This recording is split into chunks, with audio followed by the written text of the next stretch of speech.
താമസിച്ച് കിടന്നുകൊണ്ട് ഉറങ്ങിപ്പോയി. അപ്പം ഒരു കോൾ എടുത്തപ്പോഴത്തേന് സുധിച്ചേട്ടൻ്റെ ചേട്ടൻ്റെ വൈഫ്. അപ്പോൾ ഇവർ സംഭവം അറിഞ്ഞു, എല്ലാവരും അറിഞ്ഞിട്ട് ഈ മിറ്റം മുഴുവൻ ഈ വഴി മുഴുവൻ ആൾക്കാരാണ്. ഞാനിത് അറിയുന്നില്ല.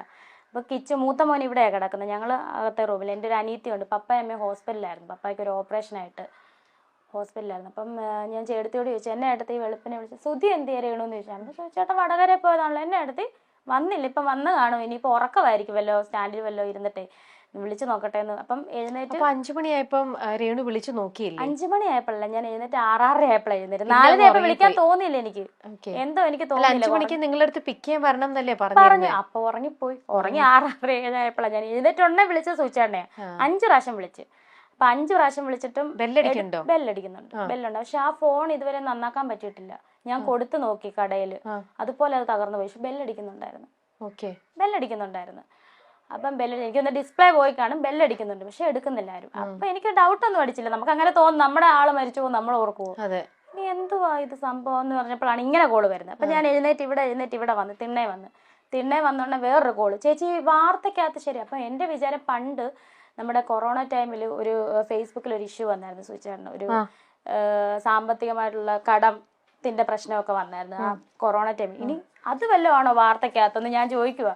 അപ്പൊ അവര് പറഞ്ഞു ചേച്ചി അപ്പൊ ഒന്നും അറിഞ്ഞു. ഞാൻ പറഞ്ഞു ഒന്നും അറിഞ്ഞില്ല, എന്താ സംഭവം എന്ന് ചോദിച്ചു. അവരന്നേരം കട്ട് ചെയ്ത്, 2-3 കോൾ ഇങ്ങനെ വന്നിട്ട് കട്ട് ചെയ്തപ്പോൾ എനിക്ക് എന്തോ ഡൗട്ട് അടിച്ച്. ടിവിയിലെ വാർത്ത എന്ന് പറഞ്ഞാൽ ഞാൻ എന്നിട്ട് TV വെച്ചില്ല, ഞാൻ കിച്ചുവിനോട് പറഞ്ഞേടാ നീ എന്ന്. അപ്പൊ അവന് ഉറക്കത്തില്ല, നല്ല ഉറക്കത്തില്ല. വെളുപ്പിനെ അങ്ങോട്ട് കൂട്ടുകാരെടുത്ത് പോയിട്ട് അങ്ങോട്ട് വന്ന് കിടന്ന് എവിടെയോ എന്തോ ആവശ്യത്തിന് പോയതാ, കല്യാണ പാർട്ടി എന്തോ. അപ്പൊ ഞാൻ പറഞ്ഞു കിച്ചു ഒന്ന് എണീക്കടാ, നമ്മുടെ അച്ഛൻ എന്തോ പറ്റിയിട്ടുണ്ട്, നീ ഒന്ന് വിളിച്ചു നോക്കാൻ പറഞ്ഞു. ഉറക്കത്തെ വിളിച്ചതല്ലേ, ഈ അമ്മയുടെ കാര്യം അച്ഛൻ എന്നാ പറ്റാനാ എന്ന് പറഞ്ഞ് ഇങ്ങനെ എഴുന്നേറ്റ് ഇവൻ കോൾ എടുത്തോണ്ട് ഫോൺ എടുത്തോണ്ട് അകത്തോട്ടങ്ങാണ്ട് കയറി. ഞാനിത് കതവ് തുറന്ന് വെളിയിൽ ഇറങ്ങിയപ്പോ അവിടെ തൊട്ടിവിടെ വരെ ആൾക്കാർ എല്ലാരും ഇങ്ങോട്ട് നോക്കി നിൽക്കും. എത്ര മണിയായിട്ടുണ്ടാവും? 6:30 7 മണിയായി, എന്തായാലും 7 മണിയായി. അപ്പോഴും നിങ്ങൾ TV ഒന്നും ഇട്ടിട്ടില്ല, ഒന്നും അറിഞ്ഞിട്ടില്ല? ഇവിടെ ഇല്ലാത്തതുകൊണ്ട് അല്ലെ ഇവര് വെളുപ്പിനെ വാർത്ത വെക്കുന്ന 24. ഇവര് ഇവിടെ ഇല്ലല്ലോ, വേറെ ആരും വിളിച്ചിട്ടുമില്ല. വിളിച്ചോണ്ടിരിക്കുന്നുണ്ട്, നമ്മൾ അറിയുന്നില്ല. ഞാൻ മിസ് കോൾ ഇങ്ങനെ വന്നിട്ടുണ്ടെങ്കിൽ തന്നെ സംഭവം നമുക്ക് അറിയത്തില്ല. അപ്പൊ ഒരു കോൾ എടുത്തിട്ടുമില്ല? 2-3 കോൾ എടുത്ത്. ചേട്ടത്തി ഞാൻ പറഞ്ഞില്ല, ചേട്ടത്തി വിളിച്ച കോൾ എടുത്ത്. അവരാരും ഒന്നും പറഞ്ഞിട്ടുമില്ല, അവർക്ക് മനസ്സിലായി ഞാൻ അറിഞ്ഞിട്ടില്ലെന്ന്.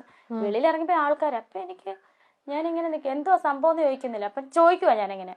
അപ്പം ഇപ്പുറത്തും ഒരു അമ്മച്ചി ഓടി വന്നില്ല, രേണു ഒരു ചെറിയൊരു അപകടം പറ്റി സുധിയൊക്കെ വന്നപ്പോഴേ. വിനുവടിമാരിയൊക്കെ ഉണ്ടായിരുന്നു, മഹേഷും ഒക്കെ ഉണ്ടായിരുന്നു. ചെറിയൊരു അപകടമാണ്, സുധീർ എന്തോ കയ്യോ കാലോ കണ്ട്. അപ്പം എനിക്ക് കയ്യോ കാലോ ഓടിഞ്ഞാൽ ഇങ്ങനെ ആൾ വരുമോ? അപ്പം ഞാൻ ഇവരോടെല്ലാം ചോദിക്കുന്നത് സുചേട്ടൻ എന്തായാലും സുചേട്ടൻ ഉണ്ടോ ഇല്ലയോ അത് മാത്രം പറഞ്ഞാൽ മതി. കാരണം എനിക്ക് സുചേട്ടൻ ഇല്ലാണ്ട് പറ്റത്തില്ല, ചിന്തിക്കാനേ പറ്റുന്നില്ല. പുള്ളിയോട് സംസാരിക്കാണ്ട്, അല്ലാതെ 5 വർഷമായിട്ട് അങ്ങനെയായിരുന്നു ഞങ്ങൾ. പുള്ളിയോട് മിണ്ടാണ്ട് എനിക്ക് പറ്റത്തില്ല, ഉണ്ടോ ഇല്ലയോ. അപ്പം ആരും ഒന്നും മിണ്ടുന്നില്ല. ഈ വീട് തൊട്ട് ആ വീട് വരെ ഞാൻ തിരക്കുന്നുണ്ട്, ഓരോരുത്തരുടെ വീടിൻ്റെ വാതിൽ സുചേട്ടൻ ഉണ്ടോ, ആളുണ്ടല്ലോ അല്ലേ, ആരും ഒന്നും മിണ്ടുന്നില്ല.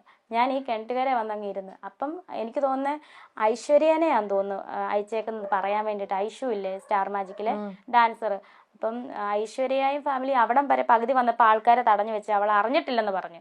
അപ്പൊ അവരവിടെ നിപ്പുണ്ടെന്ന് തോന്നുന്നു, 24-ന്റെ ക്യാമറ എല്ലാം അവിടെ നിപ്പുണ്ട്. അപ്പൊ ഞാൻ ഈ കിണറിന്റെ അവിടെ ഇങ്ങനെ ഇരുന്നപ്പോൾ ഒരു കുട്ടി, അപ്പുറത്തെ വീട്ടിലൊരു കുട്ടി, അപ്പുറത്തെ സ്ഥലത്തിലെ ഒരു കുട്ടി ഓടി വന്നതിനോട് ചോദിച്ചു, ചേച്ചി ബോഡി ഇങ്ങോട്ടാണോ കൊണ്ടുവരുന്നത് കൊല്ലത്തോട്ടാണോ എന്ന്. സത്യം പറഞ്ഞ അപ്പോഴാണ് ഞാൻ അറിയുന്ന ആള് പോയെന്ന്. ഒരുമാതിരി ഒരു കിളി പോയ പോലെ ആയിപ്പോയി തലേന്ന്. ഇങ്ങനെ ഇരിക്കുവോ, അനങ്ങുന്നില്ല. സുധിച്ചേട്ടൻ മരിച്ചെന്നോ, നമ്മൾ സ്വപ്നത്തിൽ കരുതുവോ സുധിച്ചേട്ടൻ മരിച്ചെന്ന്?